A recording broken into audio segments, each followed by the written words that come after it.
Hey everybody, it's Michael Angelo Caruso. I'm with Scottie Genord today. Hey Scottie. Hello, Mike. We're going to talk about something that's very near and dear to your heart, my heart. It should be near to everybody's heart, and that is wellness and fitness. Before we get started, I want to remind everybody that the audio version of this interview is on my podcast. It's called Talk to Me. It's on Podbean and other platforms. And the video version of this is on YouTube. So if you go to YouTube and you want to like my channel, click that silver bell. We'll get you more interesting interviews moving forward. Scottie runs a gym, and it's one of the best gyms I've ever belonged to. And if you don't believe me, the redhead, Renee Pothetis, thinks it's the best gym she ever belonged to. And it's Pulse Fitness in Royal Oak. And you used to be in a smaller place in Royal Oak, but you're in like a warehouse facility now. It is amazing. Thank you, Michael. Yeah, we're actually in Pleasant Ridge, which is right next to Royal Oak. It's literally a hop. But yeah, we grew. Is what it was. Is what happened is a gym. We grew and expanded. And before I knew it, I found this old warehouse, abandoned forever, and it was just in an area that nobody wanted to be in. And I go, this is the spot. It's like my first building was just terrible. It was abandoned for about 8-9 years, and I go, it's beautiful. And you were, I've been there a few times. It kind of burst at the seams. I think because you run a really good program, your gym is exceptionally clean, unlike a lot of other places I've been. And the people there, I think, my observation, it's a lifestyle for them. They're not just there to exercise. They are serious about it. They're not casual treadmill people in your gym. Do you agree? I definitely agree. And I think as a business owner and how we started this, we wanted to have that value that we know we had to have a higher price to a point to screen people out who just come to the gym to just take up space or just to get out of the house. Right. We really wanted people who came to our gym who had goals, who wanted to get in and get out. And going to a corporate gym, which again, everybody's good. And I'm not going to say any part of this business is bad, but it's what do you need? What is your price? What is your convenience that you're looking for? So for us, we really focus on a different part of the side of this industry. Personal training. Personal one-on-one training is how we built our business up. We added group, and we added more things, and now we have 7 streams of income in our business. You have some really amazing, I don't know if we call them workout stations or exercises, but I saw stuff in your gym for the first time, like cutting edge stuff. Some people are going to laugh because they're going to say this stuff's been around forever, but it was new to me. This thing where you go outside, you're flipping tractor tires. The rope thing where you're giving your upper body the workout. There's probably new stuff there since I've been to your gym. We unfortunately had to move out of the area, so I miss you guys. What is it about your gym that's different that people come to it and say, this is my place? I think a lot of what you just said too is as we built our stuff around training again, it's also having a variety of equipment instead of just having the same thing that every gym has. And you'll find a lot of corporate gyms, again, they have a great layout for a basic type of person who wants to get in and get out. But our gym, again, is restaurant trainers. Trainers want boys. Boys that's going to give them a little bit more variety and give them more opportunity, not only them as a trainer to grow, but also them as their clients to have more challenges. Yeah. It's not about being the best tire flipper out there. It's just, again, about being a better coworker, being a better husband, knowing that I can do that and moving on. What else can I do? If you don't come up with new challenges, to me, not only in fitness but in life, but it's with me. I buy equipment every month. My trainers love it. My wife goes crazy over it. I go, I just want more. I want more. I want to try it. Something new. It's not just because of it's new. I want to try it, but I want my members to experience it. I want my trainers to experience it. Yeah. About me being pleasant. You mentioned being a better husband, better girlfriend, better person. To me, that's what wellness is about, because when I feel good, I'm in a better mood. I'm more gracious. I'm more patient. We live in the best educated society in the history of civilization. You'd think we'd understand this by now, but a stunning percentage of the population doesn't take care of themselves. Why? And I think there's a few reasons, but a main thing you just said, it's so aware. People are so aware these days. The awareness of health and fitness and the benefits that comes to being a better person, being better at your job, being better at everything starts with yourself. If you don't love yourself and work on yourself and can do that, there's never going to be fulfillment. There's never going to be that happiness, which I believe when you start challenging yourself physically and emotionally, but physically, you really grow and see what you can do and how strong you are. So I think the people that are coming to our gym, that's what they're looking for. They're looking for growth. They're looking for not a packed gym that's dirty that they can get into, have different equipment, not get bored, and move on, or go home rather. They don't want to be in the gym for 3 hours. They want to get in and get out.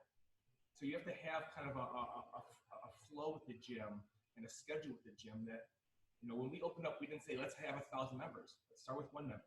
We went to 2 members. We went to 4 members. We just kept adding slowly. I added just myself and another trainer. And we were patient, which is something I think in this industry, you really got to learn the value of being patient. In any business, the value of patience. Yeah.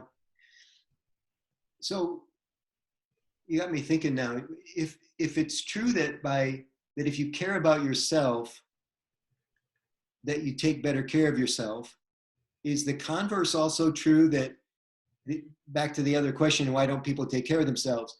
Is it because they don't like themselves? They don't care about themselves? There's a bit of, I'm thinking about specific habits that get us in trouble and keep us from the gym, like smoking.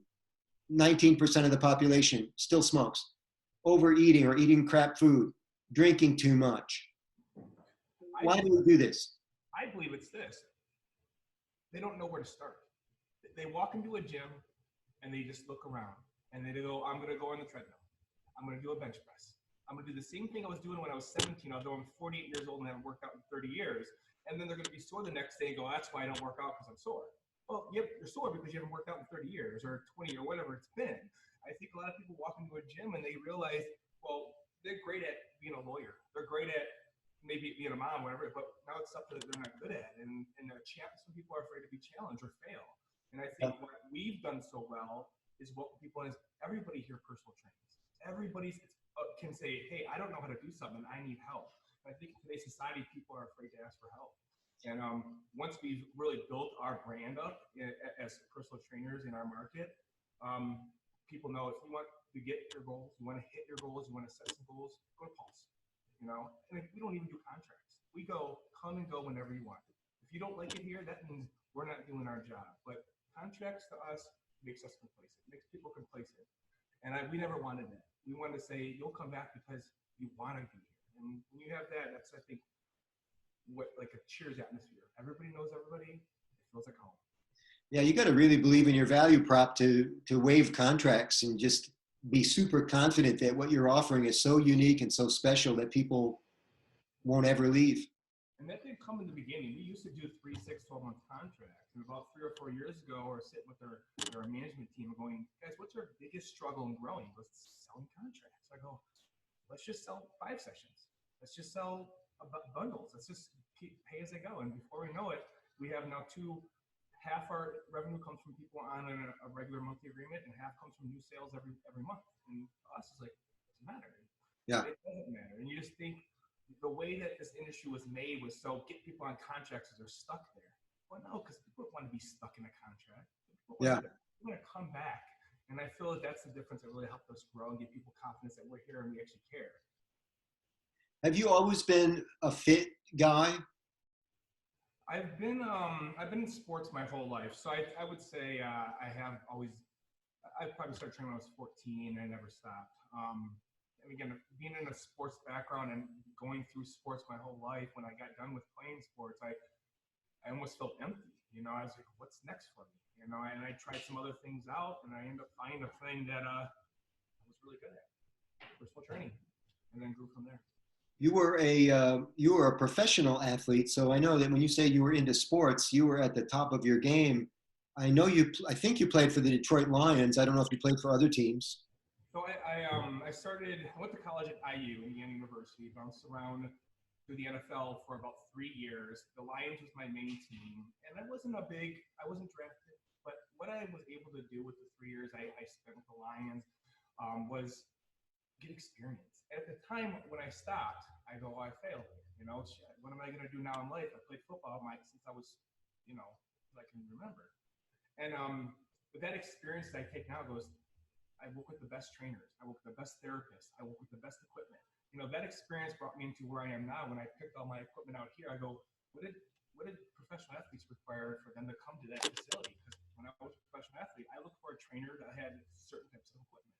So we're able at our space to train an 80-year-old lady, a professional athlete, someone overweight, someone trying to gain weight, someone with MS. We have such a variety here now that we're able to take any variety of client, any fitness level. Even physical therapy, we have the ability to offer that now.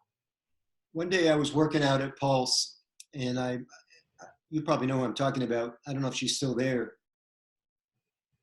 I don't know what her condition was, but you mentioned MS. She was all gnarled up. She limped. One of her legs dragged behind her. You know what I'm talking about? Yeah. You know what her affliction is? She has MS. She does. MS. Okay, there it is. Maybe that's why I got the visual right away when you said MS. We're talking about the same lady. When I saw her, and I saw her many times after I first met her, with the gyms now, everybody's got the buds in. Nobody wants to talk, and I forced myself on this woman, this poor woman, because I wanted to say hi to her and offer some encouragement. I was just so impressed that a woman who would drag her foot behind her like that, and she had to go to the upper level to do the cardio.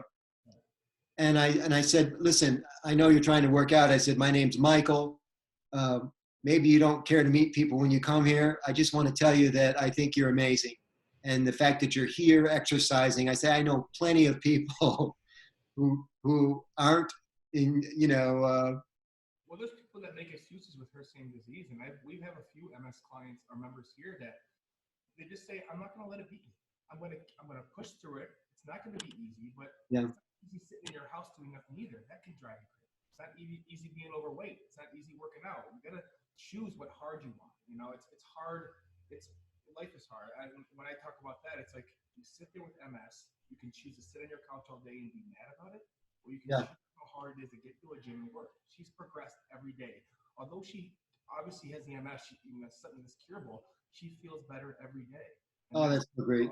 It's like she hasn't stopped coming here every day. She's here Monday through Fridays and come on the weekends. And she actually now is teaching a yoga class, a free yoga class for us. She goes, I just want to teach yoga. I love it. I just want to teach it.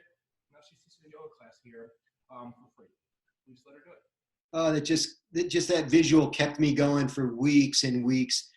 For those of you that may never get to meet this wonderful lady, when I first met her, man, hopefully she's improved, but she had to walk close to the wall because her balance didn't seem to be that good. I just imagined she needed it for like this giant guardrail.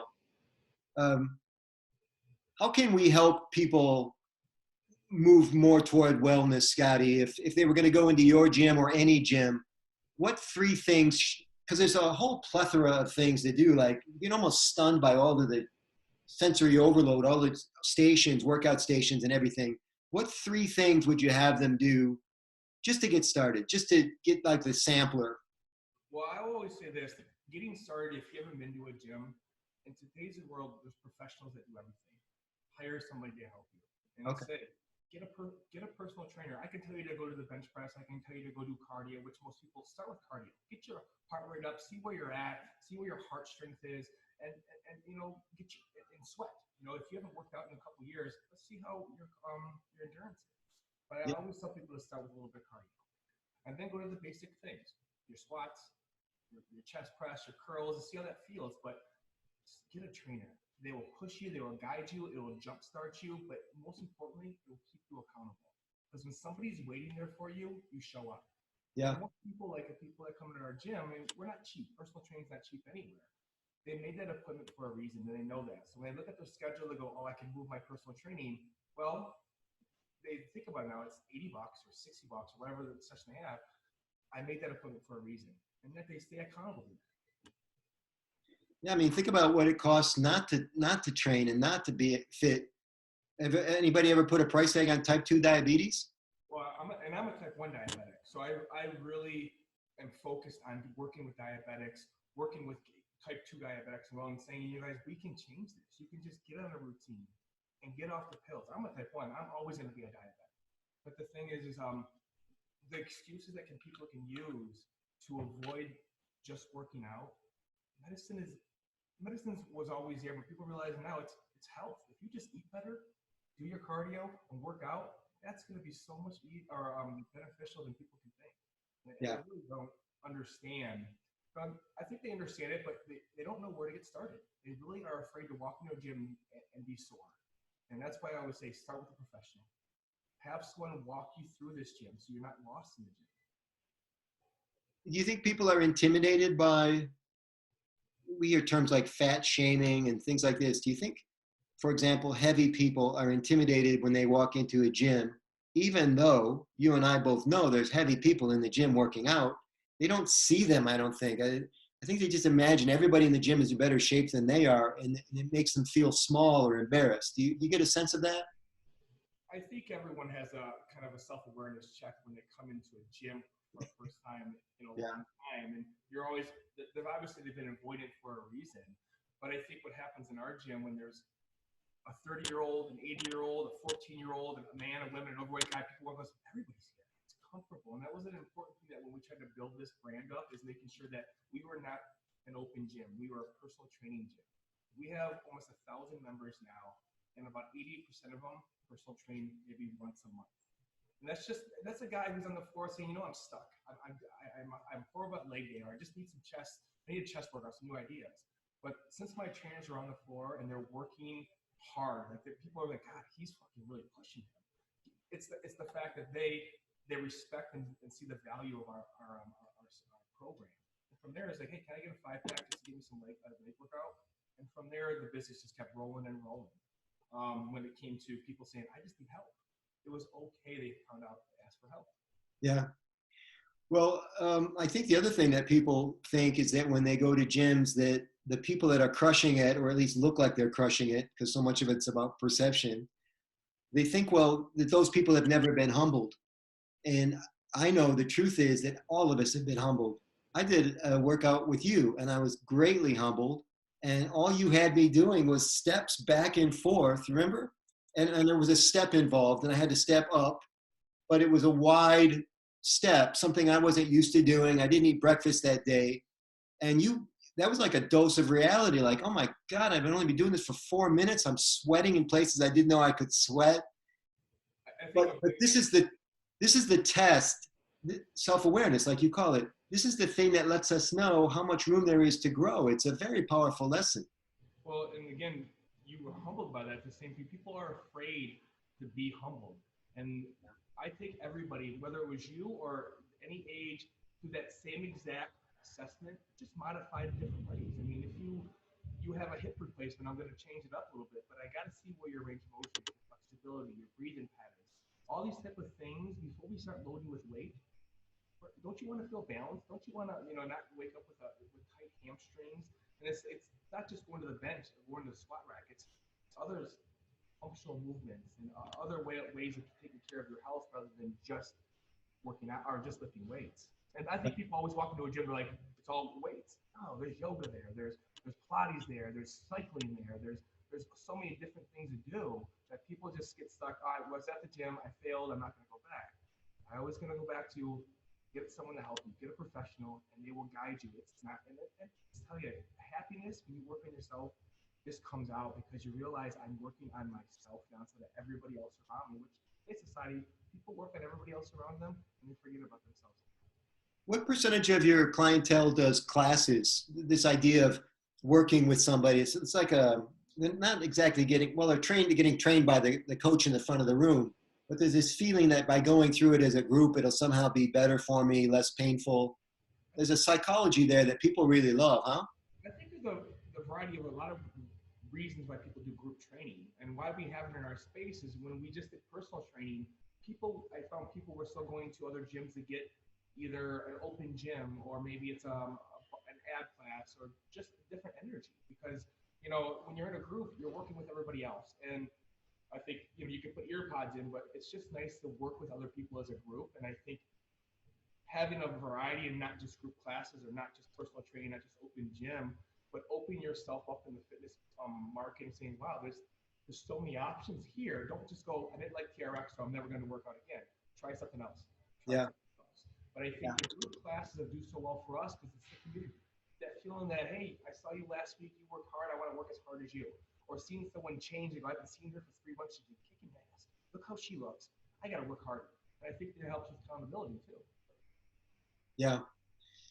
Well, I'm with Scottie Genord, everybody. He runs a fantastic gym called Pulse Fitness Training in Pleasant Ridge. It's a little thing, a little sliver of territory off of Royal Oak. So if you're in Oakland County, that's right at the juncture, everybody, of I-75 and 696. So it's really convenient for you if you're headed across town. I know Scottie and his crew to be terrific people.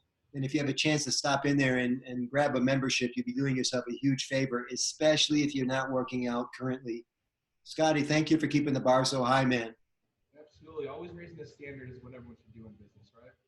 The website is pulsefitnesstraining.com. Scottie, keep up the good work. Michael, I appreciate you. I hope to see you soon. Bye-bye.